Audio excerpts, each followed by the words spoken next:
Alerte à Miami. C'est une course contre la montre, contre les éléments. Des blocs de béton écologique immergés les uns après les autres pour former une sorte de barrière sous-marine protectrice sur 11 km de long. Un chantier titanesque pour sauver Miami de la submersion. Parmi les différents ouvrages, ces voitures de 13 tonnes chacune, un symbole pour alerter. Elles sont attachées à des énormes bases pour leur donner de la stabilité. C'est une métaphore. J'ai l'habitude de dire que si on continue à conduire autant, on va droit dans le mur. Car selon les pires scénarios, si rien n'est fait, avec le changement climatique, voici ce que pourrait devenir Miami d'ici 2100. Une grande partie de la ville sous les eaux, la célèbre Miami Beach engloutie, comme le préfigure cette image de synthèse. Aujourd'hui, la ville des milliardaires n'a encore rien perdu de sa superbe. Loin de ses préoccupations, le glamour le dispute toujours au tape à l'œil. Et les villas de luxe en bord de mer s'arrachent. Ce promoteur immobilier nous emmène dans l'un des quartiers les plus prisés par les stars. Ici, Lionel Messi a loué pendant 3 mois. Là, l'acteur Andy Garcia a une maison. Regardez, toutes ces villas sont neuves.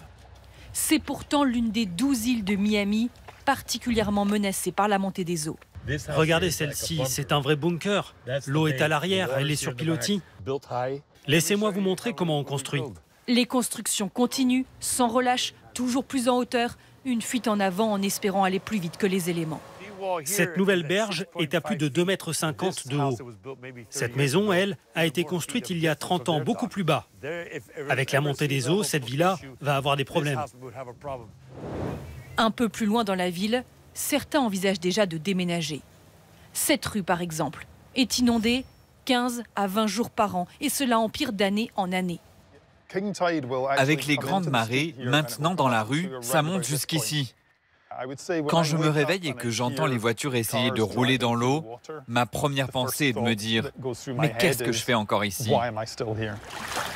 Alors l'université de Miami travaille depuis des années à sauver la ville. Dans ce laboratoire, un immense aquarium qui simule les vagues, qui se fracassent de plus en plus fréquemment, de plus en plus violemment sur les côtes de Floride. On va monter le vent. Ce sont ces chercheurs qui ont eu l'idée de former la barrière sous-marine comme un rempart contre l'érosion. Et ce ne sont pas de simples pièces de béton, mais de futures barrières de corail artificielles. Sur chacun de ces ouvrages, de jeunes pousses de coraux sont fixées avec des vis.